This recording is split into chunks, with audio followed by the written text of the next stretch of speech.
SP સાહેબ પોતે મને ઇન્ટ્રો કરવા આવે રાત્રે 12 વાગે મને પાટલી ઉપર સુવડાવી એવું પીળા કલરનું પછી મને બીજા માધ્યમથી જાણવા મળ્યું કે કદાચ એ થિનર હોઈ શકે. થિનર યુક્ત પાણી સુવડાવી પીળા સફેદ કલરનું નેપકિન જે જાડાઈ વાળું હોય એને મારા મોઢા ઉપર આમ રાખે. માણસ ડૂબતો માણસ કેમ પાણી પી જાય એમ પાણી પી ગયો ઓછામાં ઓછી 2 ડોલ. આમ આ ટોર્ચર ચાલ્યું અડધી કલાક. બીજા દિવસે મને સવારના પરમાં પટ્ટા માર્યા પીએની ચેમ્બરમાં.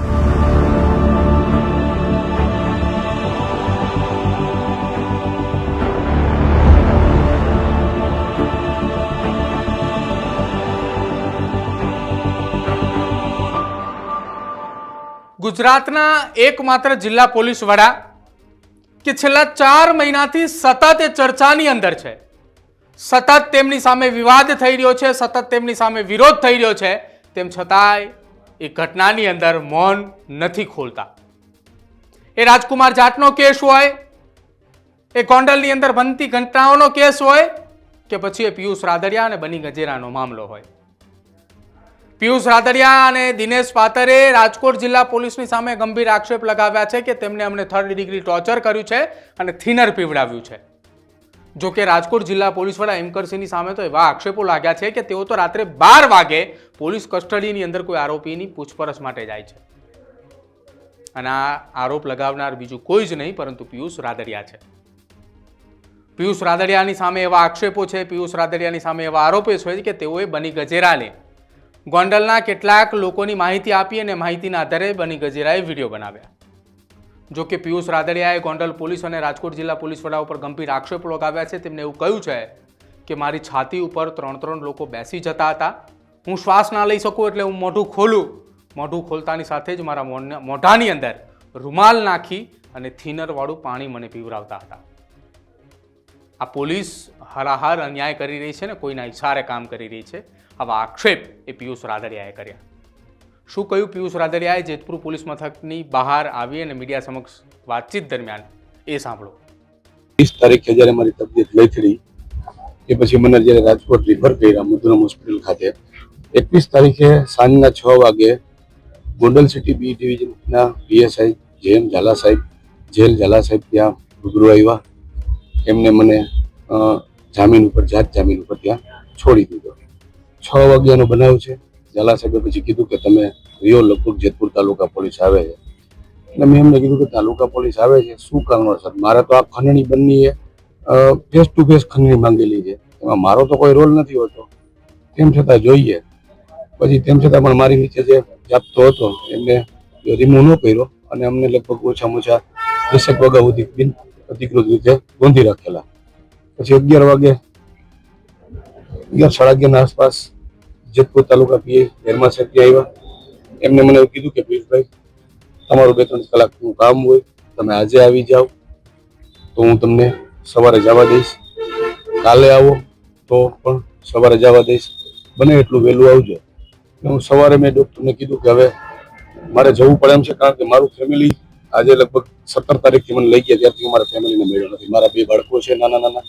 મારો જે નાની બાળકી છે 9 મહિનાની છે અને મોટો જે પુત્ર છે 8 વર્ષનો છે, એ 2 દિવસથી રડે છે અને ત્યાં આવી નથી શકતો કારણ કે ત્યાં પોલીસનો જાપ્તો છે. એટલે મેં કીધું કે સાહેબ હું જઈ અને પછી સાંજે ફર્ધર રિપોર્ટ આપણે કરાવીએ. એટલે સાહેબે મને એવું કીધું કે એવું લખી દીધું ડિસ્ચાર્જ રિપોર્ટમાં કે તમારે ચેકઅપ માટે આવવું અને કંઈ પણ જરૂરિયાત પડે તો હોસ્પિટલ ખાતે દાખલ થવું. એમના 2 કોન્સ્ટેબલની સાથે હું અહીંયા આવીને કહે છે તો બેન સાથે હતા. મેં કીધું કે તમારી તબિયત નાદુરસ્ત છે તો તમને અટક કરવા નથી, તમે સારવાર લઈ લ્યો. અમે કીધું કે અમારી સારવાર ચાલુ છે, અમે પાછા જવાના છીએ. એમને કીધું કે તમે તપાસમાં સહકાર ન આપતા હોય એવું લાગશે, તમે તપાસના કામે નિવેદન પણ નહીં આપી શકો.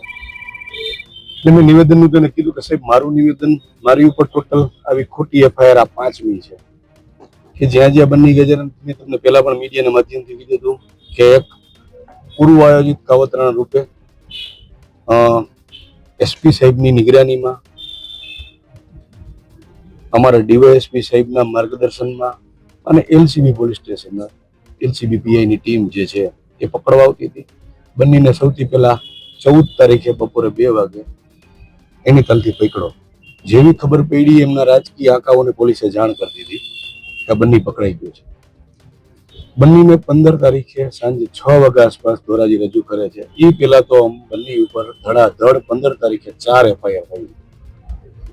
હું તમને કહેવા માંગુ છું કે આ તો કયા પ્રકારનો ન્યાય આપવા માટે બેઠા. તમે જુઓ, દરેક FIR માં એવું લખ્યું છે કે ફરિયાદી ફરિયાદ કરતા ડરે છે. ફરિયાદીનું તમને હું પરિચય આપું. એક ફરિયાદી છે તાલુકા પંચાયતના પ્રમુખનો પતિદેવ, ભારતીય જનતા પાર્ટી. એક ફરિયાદી છે તાલુકા ભાજપનો પ્રમુખ. એક ફરિયાદી છે તાલુકા ભાજપના ઉપપ્રમુખ. એક ફરિયાદી છે અહીંયા અમારા ચરખી ગામના સરપંચનો પુત્ર. આ લોકો બેન આવ્યા હતા, અલ્પેશભાઈ આવ્યા હતા. એ તો એમ કહેતા હતા ગોંડલમાં શાંતિ અને સલામતી છે. તો કાં તો હું લોરેન્સ ગેંગનો સભ્ય હોય તો જ મારાથી ડરતા હોય, અને કાં બંને લોરેન્સ ગેંગનો સભ્ય હોય તો ડરતા હોય. જો ગોંડલમાં શાંતિ સુખાકારી હોય તો મારાથી ડરવાની જરૂર શું હોય? અને બંને પકડાઈ ગયો અને તરત જ આ લોકોની હિંમત ક્યાંથી આવી? 15 તારીખે તમે દરેકને હું તમને કોપી આપીશ. 15 તારીખે એક સાથે 4 FIR થઈ છે. દરેક જગ્યાએ બંને આગળ આગળ જાય છે. બંને પાસે ફોર્સફુલી મારું નામ ખોલાવે, મને LCB પકડે અને તમારી નજર સમક્ષ આજે કેટલી તારીખ થઈ? 23 તારીખે. 6ઠ્ઠો દિવસ છે આજે. મને મારા પરિવારને કોઈને મળવાનું દીધા અને એક એવી હવા ઊભી કરી પોલીસે કે તમે પોલીસ સ્ટેશને મળવા જાઓ તો બેસાડી દેશે. મારા હિતે છું, જેના માટે મેં રાત ને દિવસ કામ કર્યું, એવા લોકો મને મળવા આવતા ડરતા હતા. એટલે ક્યાંક ને ક્યાંક એકલો પાડી અને આ પોલીસને હાથો બનાવી જિલ્લા પોલીસ વડા પોતે હાથો છે એવું સ્પષ્ટપણે કહું પોલીસ સ્ટેશનમાં. ભલે મને ખબર છે આ લોકો મારા શું કામ જામીન નથી લેતા, મને ગુસ્સીટો કા પાસા મારી ઉપર નક્કી છે, ભલે કરી નાખે. કારણ કે જો આવા ગુનામાં પાસા થતી હોય તો આ ગુજરાતમાં રહેવા લાયક છે જ નહીં. મને પાસા કરી દે તમ તારે, હું પાસા ભોગુના ગુજરાત છોડી દેવા માંગુ.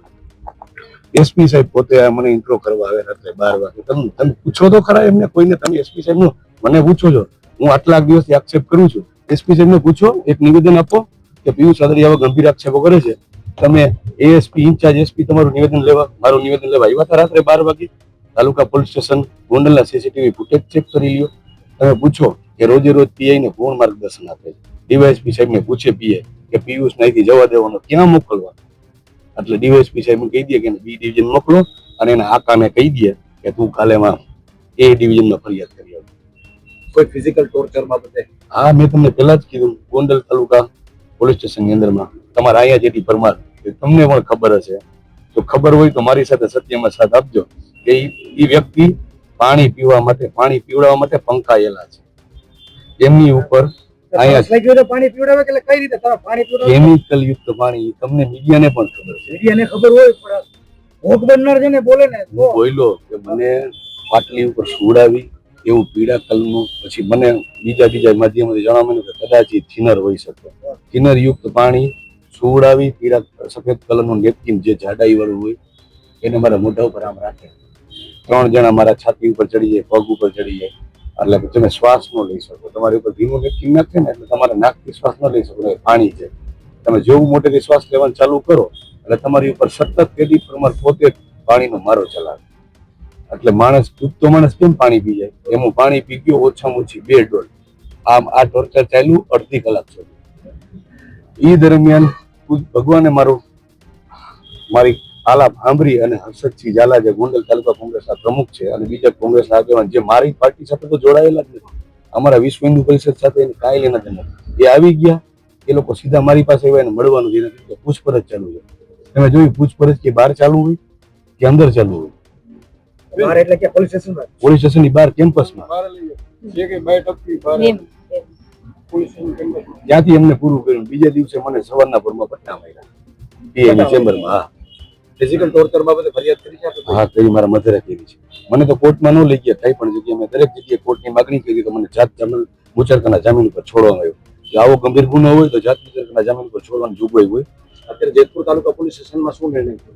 સાહેબને એવું કહેવાનું છે કે મારી તબિયત નાદુરસ્ત છે, તમે પેલા સારા થઈ જાઓ પછી આવો. એટલે સાહેબ તો સપોર્ટિવ છે, એમાં કોઈ નહીં. પણ એમને મેં તમને કીધું ને કે સૂચના જ ઉપરથી છે તો શું કરી શકે. તમે જે પાણીનો આક્ષેપ કર્યો તમારા રિપોર્ટમાં ક્યાંય આવેલું છે? એ રિપોર્ટમાં છે ને મેં બ્લડ સેમ્પલ લીધું છે, પણ અત્યારે પોલીસ બુદ્ધિપૂર્વક બ્લડ સેમ્પલ એપ્લિકેશનમાં મોકલતી નથી. મેં કોર્ટમાં જે અરજી કરાવી છે મારા મમ્મી મારફતે કે બ્લડ સેમ્પલ અમારા કલેક્ટ કરાવો. મારા બ્લડ સેમ્પલ મધુરમ હોસ્પિટલ ખાતે પડેલા છે. જ્યાં દિવસ થશે તો એક સેમ્પલ ફેલ થઈ જશે એટલે આ માણસ બચી જશે.